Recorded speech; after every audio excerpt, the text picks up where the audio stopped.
अस्सलाम वालेकुम दोस्तों, आज हम बात करेंगे नीका में जॉब्स आई हैं गवर्नमेंट सेक्टर में, उसके बारे में बात करेंगे। नीका का फुल फॉर्म जो है वो national energy efficiency and conservation authority है। तो इसमें जो है वो रेगुलर बेसिस पर जॉब्स आई हुई हैं। ठीक है, ये पावर डिवीजन में आती हैं। तो बिना किसी टाइम वेस्ट के मैं आपको बताता हूँ जाता हूँ, और मेरी कोशिश यही होगी कि वीडियो जो है वो शॉर्ट हो। तो डायरेक्टर अकाउंट्स एंड फाइनेंस से पहले नंबर पोस्ट जो है वो यही है। और नंबर ऑफ पोस्ट जो है वो एक ही है। इसकी जो क्वालिफिकेशन रिक्वायर्ड है वो मास्टर्स डिग्री होनी चाहिए या कोई भी हायर डिग्री होनी चाहिए। किस में होनी चाहिए? फाइनेंस में होनी चाहिए, अकाउंटिंग में होनी चाहिए, ऑडिटिंग में होनी चाहिए या बिजनेस एडमिनिस्ट्रेशन में होनी चाहिए। ठीक है जी। और आपके पास 10 साल का तजुर्बा होना चाहिए। आपकी जो एज है वो कम से कम जो है वो 45 साल से ज़्यादा ना हो, कम हो। ठीक है। और नंबर 2 पर जो पोस्ट है वो जी है डायरेक्टर एडमिनिस्ट्रेशन सर्विसेज है। नंबर पोस्ट जो है वो एक ही है। इसकी क्वालिफिकेशन जो है वो ये मास्टर्स डिग्री इन बिजनेस होनी चाहिए। और आपके पास 10 साल का तजुर्बा होना चाहिए। उम्र जो है वो 45 साल से कम होनी चाहिए। Director human resources and operations, इसकी जो पोस्ट है वो भी एक ही है। और मास्टर डिग्री होनी चाहिए, ह्यूमन रिसोर्सेज में होनी चाहिए, और या बिजनेस में होनी चाहिए या एडमिनिस्ट्रेटिव साइंसेज में होनी चाहिए, या कोई भी क्वालिफिकेशन जो है वो मास्टर के बराबर होनी चाहिए कम से कम। ठीक है। और इसमें भी 10 साल का तजुर्बा मांगा गया है। आपकी उम्र जो है वो 45 साल से कम होनी चाहिए। नंबर 4 पर जो है वो है डायरेक्टर अवेयरनेस एंड आउटरीच। इसकी क्वालिफिकेशन जो है masters degree in public policy होनी चाहिए, इकोनॉमिक्स में होनी चाहिए, सोशल साइंसेज में होनी चाहिए या किसी भी डिसिप्लिन में होनी चाहिए। यानी कि क्वालिफिकेशन जो है वो बराबर मास्टर की होनी चाहिए। And director enrolment testing and assessment.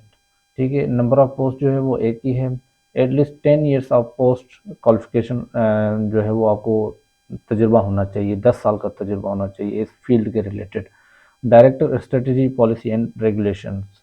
ठीक है, इसकी जो है वो इन्होंने एज दी हुई है यहाँ पर। और क्वालिफिकेशन जो है वो यही है, मास्टर डिग्री होनी चाहिए, इतनी होनी चाहिए, लाजिम है। ठीक है। और इसमें जो एज है वो 45 साल है। ये इन्होंने मर्ज नहीं किया हुआ, यानी कि ये जो 4 से 6 तक जो है वो सेम क्वालिफिकेशन होगी। और 10 साल का तजुर्बा होना चाहिए, और जो एज जो है वो यही होगी। इन्होंने मर्ज नहीं किया हुआ यहाँ पर। और नंबर 7 पर जो है वो director civil and urban planning है। ठीक है। Director mobility and vehicle. ठीक है। Director power and energy, director services and agriculture, director thermal, director transportation. ठीक है। इनकी जो पोस्टें हैं वो एक ही पोस्ट है, सबके लिए एक एक पोस्ट है। जो नंबर 7 से नंबर 12 तक है। इसकी क्वालिफिकेशन जो है वो मैं आपको बताता हूँ। आपकी मास्टर डिग्री होनी चाहिए इंजीनियरिंग में। कौन सी फील्ड में? Electrical, mechanical, thermal, power, energy और एनी रिलेटेड डिसिप्लिन। लेकिन क्वालिफिकेशन किस में होनी चाहिए? वो इंजीनियरिंग में होनी चाहिए मास्टर की डिग्री, या आपके पास बैचलर डिग्री होनी चाहिए। ठीक है। और जो आपसे एक्सपीरियंस जो है वो होना चाहिए आपके पास। यहाँ पर लिखा हुआ है मिनिमम 12 ईयर्स का आपके पास एक्सपीरियंस होना चाहिए। आपकी उम्र जो है वो 45 साल से कम होनी चाहिए। Assistant director administrator services. ठीक है। इसकी जो है वो डिग्री है वो बैचलर डिग्री इन बिजनेस होनी चाहिए, एडमिनिस्ट्रेटिव साइंसेज में होनी चाहिए या किसी भी रिलेटेड डिसिप्लिन में। आपके पास कम से कम तजुर्बा जो है वो 3 साल का होना चाहिए। उम्र आपकी 45 साल से कम होनी चाहिए, या 45 साल पूरी होनी चाहिए। Assistant director IT network infrastructure. ठीक है। इसकी जो है वो बैचलर डिग्री होनी चाहिए, कंप्यूटर इंजीनियरिंग में होनी चाहिए। 3 साल का आपके पास तजुर्बा होना चाहिए, उसका आपके पास सर्टिफिकेट भी होना चाहिए। ठीक है। और मैक्सिमम एज जो है वो आपकी 35 साल से कम होनी चाहिए। Assistant director awareness and outreach. ठीक है। ये जो पोस्टें हैं वो दोबारा जो हैं वो रिपीट हो रही हैं, लेकिन इसमें थोड़ा फ़र्क है। ठीक है। और नंबर ऑफ पोस्ट जो है वो एक है।